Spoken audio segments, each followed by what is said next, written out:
Sir स्वागत है आज के ब्लॉग में तुम सभी का। और आज वैसे संडे है तो जिम का तो प्लान है नहीं, बाकी अगर दिन में कुछ भी होता है तो वो मैं ऐड कर दूँगा। बाकी अभी मैं जा रहा हूँ नहाने, नहा के खाऊँगा अपना खाना पूजा करने के बाद। दैन उसके बाद में भी हो सकता है मुझे मार्केट जाना पड़े इवनिंग के टाइम में।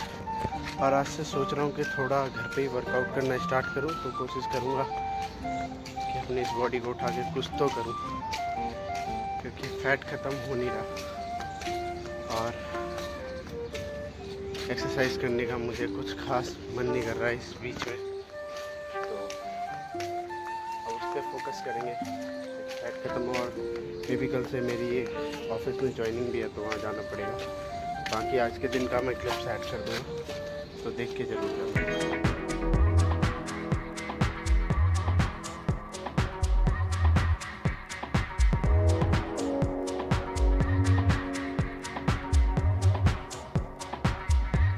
मैं छत पे आया था, अभी सोच रहा हूँ थोड़ी बहुत देर छत पे वॉक कर लेता हूँ। लगभग 4,000 या 5,000 स्टेप्स कंप्लीट करने के बाद नीचे जाऊँगा। एंड इवनिंग के टाइम में अगर होगा तो थोड़े बहुत स्किपिंग्स करूँगा एंड थोड़े एप्स के वर्कआउट करूँगा। तो अभी पहले वॉक कर लेते हैं, बाकी उसके बाद अभी थोड़ा धूप कम है तो थोड़ी देर में बादल छट जाएंगे, तब तक नीचे चले जाएंगे सभी।